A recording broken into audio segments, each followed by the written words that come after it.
Hey guys, good morning and welcome to my new blog. તો મિત્રો અત્યારે છે ને હું છે ને સવારમાં આવી ગયો છું અહીંયા ખેતરોમાં। તો ખેતરમાં હું કેમ આવ્યો છું ખબર છે? તો ખેતરમાં હું આવ્યો છું તમને બતાવી દઉં। તો મિત્રો અહીંયા તમે જોઈ શકો છો ખેતરમાં હું અત્યારે કેમ આવ્યો છું। તો અહીંયા છે જુવારના પૂળા છે ને બાંધવાના છે। તો એ બાંધવા માટે હું આવ્યો છું સવારમાં। તો અત્યારે જસ્ટ હું ડેરીમાંથી જેવો આવ્યો ને તેવો જ હું ખેતરમાં આવી ગયો છું। હજુ તો હું નાહ્યો પણ નથી। તો આજે મેં નાહવાનું વિચાર્યું છે પૂળા બાંધાઈ જાય ને પછી, કારણ કે પૂરા કંઈ વધારે નથી, થોડાક જ છે। જોઈ શકો છો નોર્મલ, તમને ઝૂમ કરીને પણ બતાવી દઉં। આ દેખાય ને તો બસ એટલા જ। તો ચાલો જલ્દીથી બાંધશું। આજે બહુ દિવસ પછી પૂળા બાંધું છું। આવડે છે કે નથી આવડતું એ પણ ટ્રાય કરીએ। તો ચાલો, એમાં જતાં પહેલાં હું ફ્રીજવાળા ભાઈને કોલ કરું છું, કારણ કે એ ભાઈ આજે આવવાના છે કે નથી આવવાના। એ ભાઈ આજનો વાયદો આપ્યો તો હું અમને કોલ કરું અને તમને પણ સંભળાવું કે ભાઈ આજે આવવાના છે કે નથી આવવાના। તો જતાં પહેલાં હું પેલા ફોન કરી લઉં એ ભાઈને। હા, આજે આવવાના ને? આવો આવો, એ સારું હા। કોઈ ભાઈ તમે સાંભળી શકો છો કે ભાઈ હા કીધું છે, એટલે આજે ભાઈ આવી જશે અને આપણો પેજ ચાલુ થઈ જશે। તો ચલો હવે જલ્દીથી કામે લાગી જઈએ ખેતરમાં અને જલ્દીથી પૂળા બાંધી દઉં, પછી જઈશું ઘરે અને ઘરે જઈને નાહવાનું અને નાહીને જમવાનું, પછી આરામ કરવાનો। તો ચલો જલ્દીથી પૂળા બાંધી લઈએ। એ પહેલાં તમે અહીંયાનો વ્યૂ જોઈ શકો છો, કેટલા મસ્ત ઝાડ છે। તો અહીંયા રહીને મેં વ્લોગિંગ કરી રહ્યો હતો। જોઈ શકો છો સામે આપણું ઘર, અહીંયાથી બિલકુલ નજીક જ જોઈ શકો છો સામે આપણું ઘર।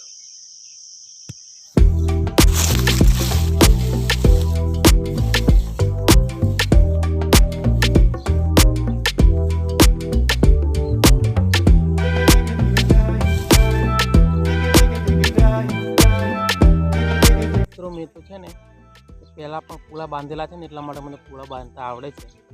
બાકી તમે તો પહેલાં હોય ને તો એવું એકદમ ના જતા રહેતા, કારણ કે પહેલાં મેં બહુ બધા પૂળા બાંધેલા છે। બહુ બધા તો નહીં, મતલબ થોડા પરંતુ આવડે છે સાદું। તમે જોઈ શકો છો કે યાદ રીતના હું બાંધું છું। હવે આમ કરી અને આમ 2-4 વખત આમ કરવાનું છે, 2-3 વાર, પછી પૂળો છે ને આમ મૂકી દેવાનો ઊંધો, એમ મૂકી દેવાનો એટલે લગભગ 1 દિવસ રહેશે આમને એમ, પછી પૂળો કમ્પ્લીટ થઈ જશે। પછી ભલે ને પૂળો તમે આમ કરીને ઊંચો કરીને નાખો, પણ પૂળો એવી જેવો બાંધ્યું છે ને એવું જ રહેશે, છૂટો ના પડે। એટલા માટે હું પૂળા બાંધવાનો મને પહેલાંથી એક્સપિરિયન્સ છે। અને જો તમને જો એક્સપિરિયન્સ ના હોય તો પહેલાં શીખવું પડશે, કારણ કે હું પણ આ બધું શીખેલો છું ને એટલે મને આવડે છે। મિત્રો ફાઇનલી બધા પૂળા બંધાઈ ગયા છે, જોઈ શકો છો।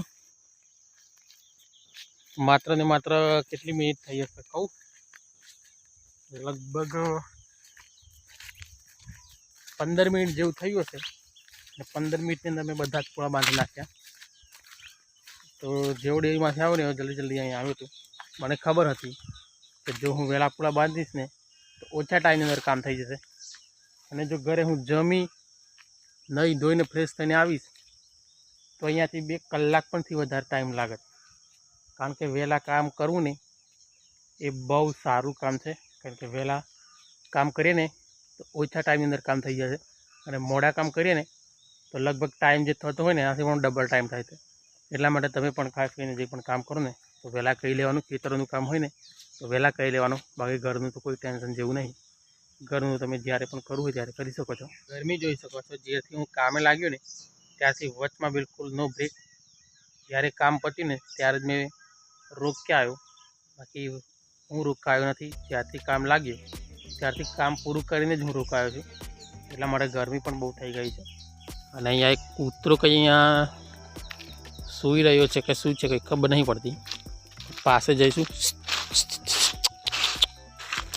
આરામ કરે છે, મને લાગ્યું કંઈક બીમારી કે શું છે, અહીંયા સૂઈ રહ્યો છે રસ્તા પર, અને સાઈડો છે ને કંબળ મસ્ત, એટલા માટે આરામ કરે છે।